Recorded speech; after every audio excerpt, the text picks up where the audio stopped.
예배의 소중함을 알게 하여 주옵소서. 그것이 그냥 단지 누군가를 비난하고 비판하는 단어가들이 아니라 내 심중 깊은 곳에서 그 예배를 사모하고 그 예배를 통해서 하나님을 만났던 기억들을 온전히 다시 살릴 수 있는 시간들이 되게 하여 주옵소서. 누군가를 겨냥하고 누군가를 비난하며 욕하는 것처럼 쉬운 건 없습니다. 더 중요한 것은 그러한 상황에 대해서 내가 바로 직시하고 나를 바꾸어 가는 것일진데, 이러한 모든 작금의 상황 속에서 내가 무엇을 깨닫고 무엇을 준비하고 무엇을 이루어야 되는지를 알게 하여 주옵소서. 아직은 주일 모임과 새벽 모임과 각종 모임이 쉽지 않은 시간들을 보내고 있습니다. 하나님, 코로나 바이러스로 말미암아 일어나는 모든 일들에 대해서, 주변적인 상황에 대해서 우리가 아직 정리되고 정립된 것들이 많지는 않지만, 그러나 알아가야 될 것들이 조금씩 분명하게 드러나고 있사오니 하나님, 그 일들을 행할 수 있는 우리가 되게 하여 주시옵소서. 무엇보다도 자신을 지키게 하여 주옵소서. 무엇보다도 자신을 지키게 하여 주시옵소서. 다른 것을 비판하고 원망하기보다 먼저 나를 지켜가는 저들 되게 하여 주시옵소서. 이제 다시금 한 주를 시작합니다. 이 한 주는 믿음으로 살아내게 하여 주옵시고, 믿음으로 승리하게 하여 주옵시고, 믿음으로 결실 맺는 한 주 되게 하여 주시옵소서. 하나님의 은혜에 감사하며 이제까지도 인도하신 주님, 이후로도 하나님의 보호 아래 온전히 하나님만 바라보기를 원하며 감사의 예물 드리오니 이 예물 또한 하나님 기뻐 받아 주옵시고 흠양하여 주시옵소서. 감사합니다. 고마우신 예수님 이름으로 기도드렸습니다. 아멘, 아멘. 오늘은 시편 말씀 보는 날인데요. 시편 137편 말씀 봅니다. 137편 1절에서 9절까지 돼 있는 말씀이라 모두 다 한번 좀 봤으면 좋겠고요. 내년에는 매주 월요일 날은 재정 묵상을 좀 하려고 그래요. 내년하고 후년까지. 그래서 2022년, 23년 매주 월요일마다 그 돈에 관련된 말씀.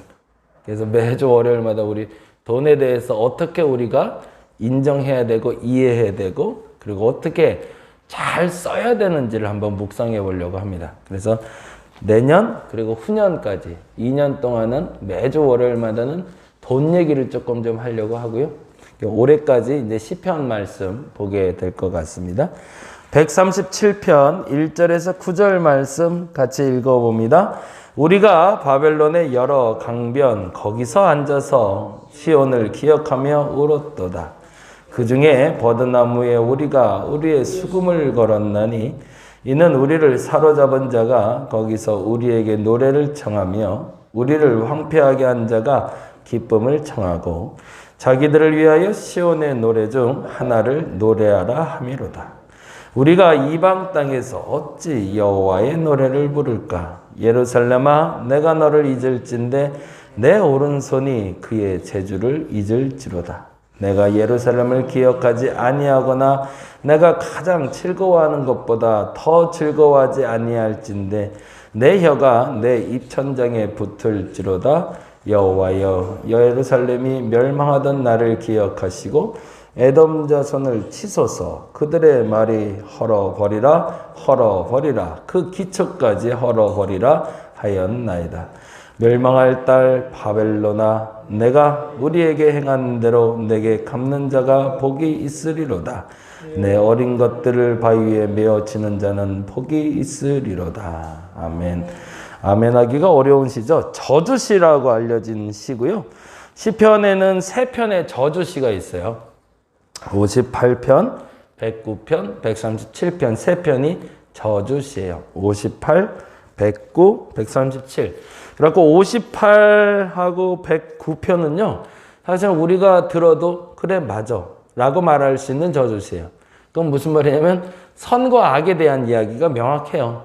58편, 109편은.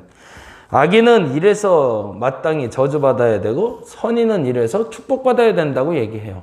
근데 오늘 시편은 서로 간의 말이 좀 달라요. 마음이 좀 불편해요. 왜냐하면 선악의 구분이라기보단 나를 괴롭힌 자라는 개념이 있기 때문에 그래요.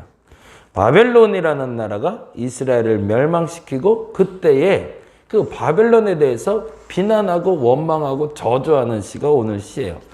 근데 믿음의 사람들이면 사랑하고 용서해야지 어떻게 이럴 수가 있어? 라는 것이 이제 사람들 가운데 사실은 소통이 안 되는 단어가 된 거죠. 근데 이런 상황은 저는 개인적으로 그렇게 생각해요. 이런 상황에 처해 본 사람은 안다고. 내가 물론 잘못한 것도 있겠죠. 근데 일방적으로 너무나 강한 사람이 너무나 약한 나를 공격해 오기 시작할 때 내가 어떻게 해야 될까라는 것이 오늘 시편의 대답입니다. 너무너무 강한 힘을 가진 사람이 나에게 한없이 약한 나를 갑자기 공격해 들어와 나의 모든 것을 송두리째 뺏어갈 때 나는 어떻게 해야 될까? 어제 봉오동 전투라는 영화를 오랜만에 좀 시간 내서 쭉 한번 봤는데 좀 감회가 좀 새롭더라고요. 다시 한번 좀 그런 거를 생각할 수 있는 시간이 돼서 좋았지만 생각하면서 그런 거를 봤어요. 봉오동 전투가 일제시대 때 유일하게 우리나라가 이겼던 전쟁이라며. 그런데도 불구하고 민간인들이 학살되는 장면을 아주 그냥 처절하게 보여주고 있어요. 한없이 약한 사람들이 한없이 강한 사람들에게 무참히 살해되는 장면을 보았을 때 과연 그 입에서 저 원수도 사랑한다는 말이 나올 수 있을까? 거기서 끊임없이 반복되는 단어가 그거였어요. 죽은 누이의 시체는 아니지만 곱게 빤 그 뼈가루를 들고 다니는, 그리고 그 과거로부터 독립운동을 하다 죽으신 분들의 그 유해를 가지고 마지막에 선상에 산꼭대기에서 뿌리는 장면이 나와요. 그런 마음에서 과연 나의 가족, 나의 친지, 나의 가장 가까운 이에게 가장 큰 피해를 입은 사람을 나는 사랑한다고 말할 수 있을까? 네. 거기서 이렇게 말하고 싶은 거죠. 솔직해지자. 용서하지도 못하면서, 사랑하지도 못하면서, 사랑한다, 용서한다, 가식적으로 말하지 말자. 차라리 있는 그대로 말하자. 그게 진짜 기도다 라고 말하고 싶은 게 사실은 시편 137편입니다. 그런 느낌으로 한번 좀 읽어봅니다.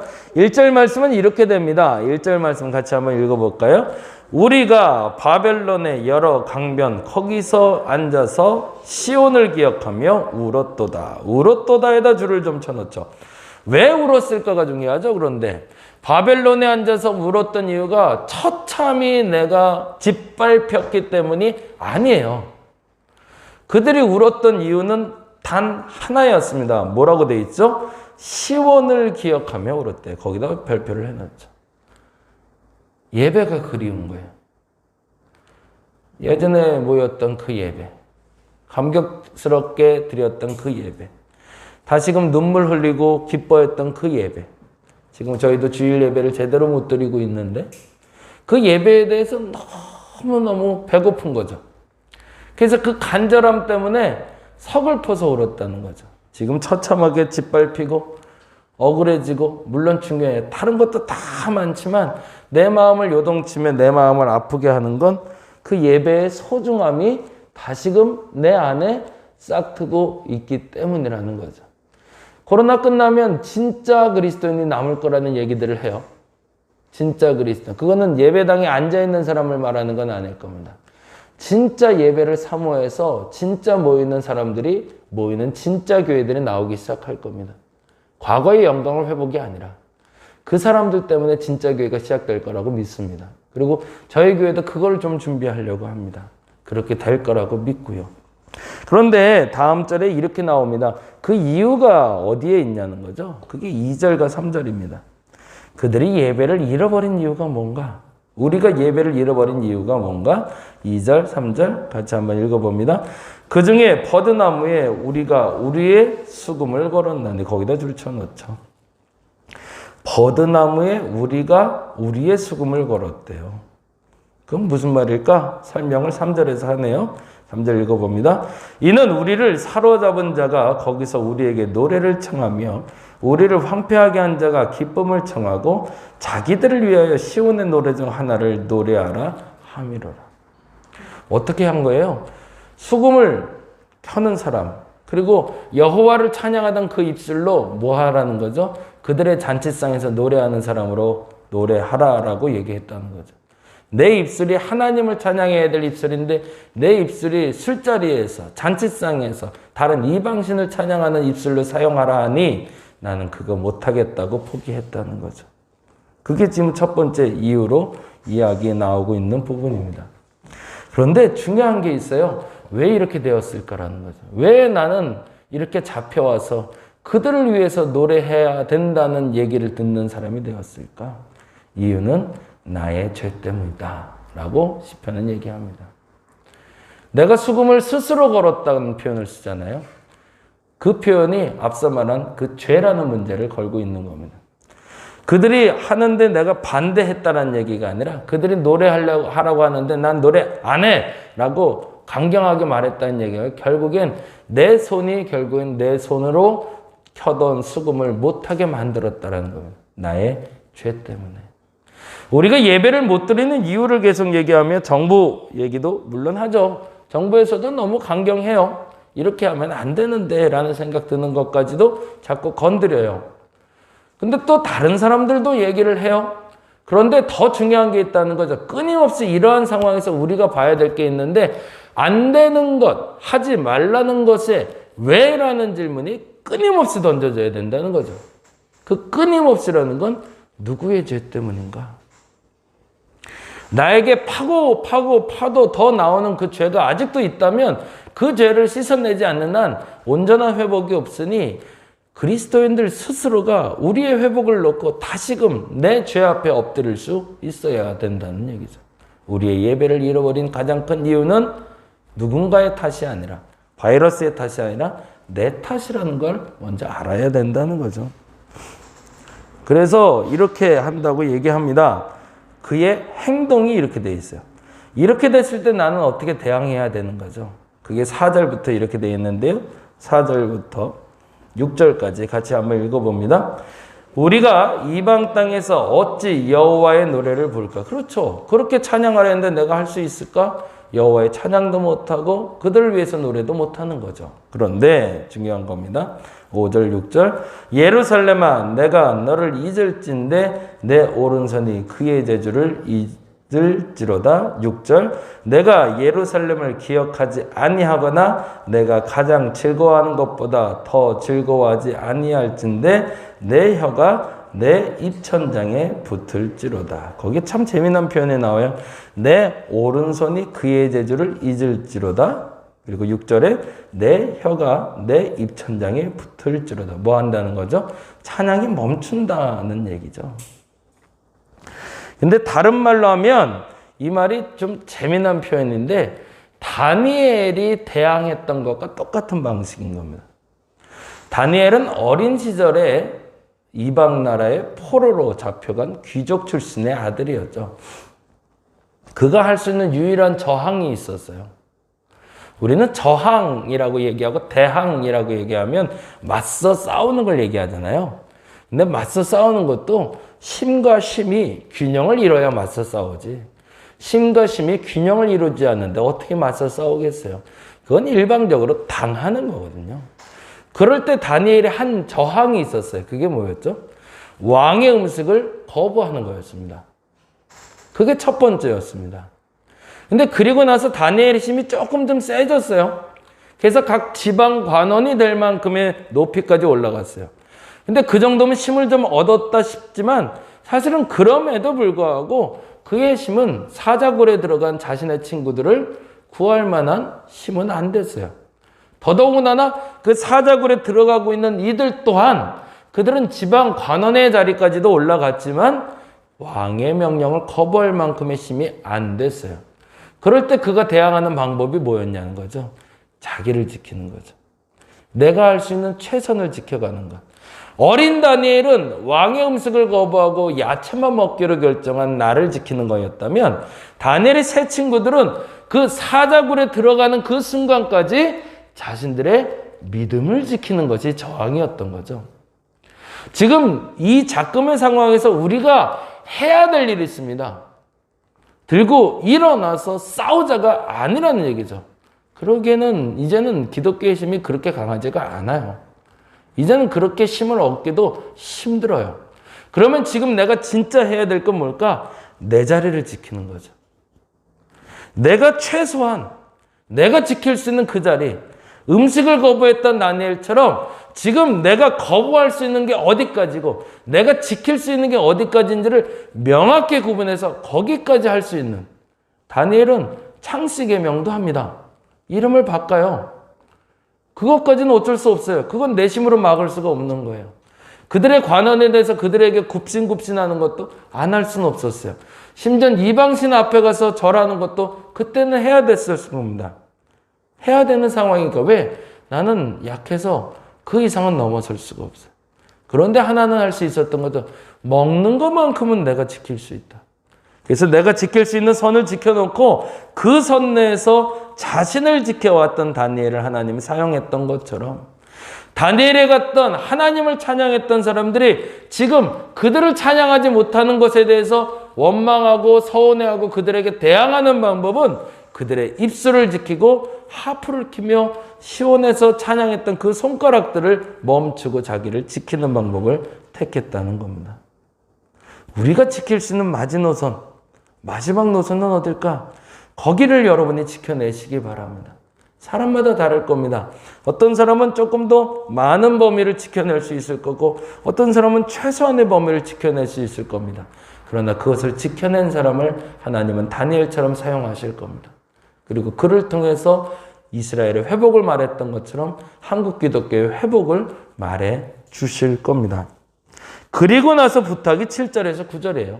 같이 한번 볼까요? 7절 9절 읽겠습니다. 여호와여 예루살렘에 멸망하던 날을 기억하시고, 거기다 동그라미를 할게요. 여호와여. 그리고 이제는 하나님께 맡기는 겁니다. 내가 할 수 없는 범위이기 때문에 내가 할 수 있는 범위 내에서는 내가 나를 지킬 테니 하나님 이제부터는 하나님의 공의를 실천해 달라고 시인은 요청하고 있습니다. 다시 한번 정리합니다. 우리가 먼저 진짜 예배의 소중함에 대해서 회복할 수 있기를 간절히 바랍니다. 진짜 예배 생각하면 가슴이 애리고 눈물이 나고 그렇게 예배를 드리고 싶나요? 그러면 하나님 그 예배 회복해 주실 겁니다. 그냥 헌성으로 예전에 했던 거 그게 좋았는데 이 정도로 회복은 아니라는 거죠. 근데 그렇게 간절함으로 기도하는 이에게 하나님은 먼저 자신을 돌아보게 하실 거라는 겁니다. 너의 죄로 말미암아 그 일이 일어났다. 그리고 나서 내게 공격이 들어올 때 그 대항하는 방법은 같이 공격하는 법도 있지만 자신의 심에 따라서 달라질 것이고 그 방식에 나를 지키는 걸로, 심지어는 아주 작게라도 음식을 먹지 않는 것으로라도 저항할 수 있다. 그렇게 저항해낸 그들을 하나님이 지키시고 다니엘처럼 사용하실 걸 믿고 그 후에 하나님께 구하는 저와 여러분 되시기 바랍니다. 이제 얼마 안 있어 회복의 때가 올 겁니다. 그때에 여러분들이 여러분의 자리를 지켜서 진짜 그리스도인으로 인정받을 수 있기를 간절히 바랍니다. 기도하겠습니다. 고난의 때, 어려운 때 진가가 나타나기 시작합니다. 다니엘은 지킬 수 있는 게 아무것도 없었습니다. 심지어 자신의 이름을 바꾸고 나를 다른 사람으로 불렀는데도 거기에 네라고 대답해야 될 어린아이였습니다. 그런데 하나를 지켜냅니다. 그 하나는 먹는 문제였습니다. 그 작은 도전이 그가 다니엘이라 불리울 수 있는 사람으로 바뀌게 만들어줍니다. 오늘 내가 지킬 수 있는 게 뭘까? 작은 도전이지만 저항할 때 내 심만큼, 내가 할 수 있는 만큼 나를 지켜나가. 그 어느 때 나를 지키는 그 심이 이 나라를 지키고 한국 기독교를 지키는 심이 되게 하여 주시옵소서. 감사합니다. 고마우신 예수님 이름으로 기도드렸습니다. 다 같이 기도하고 돌아갑니다.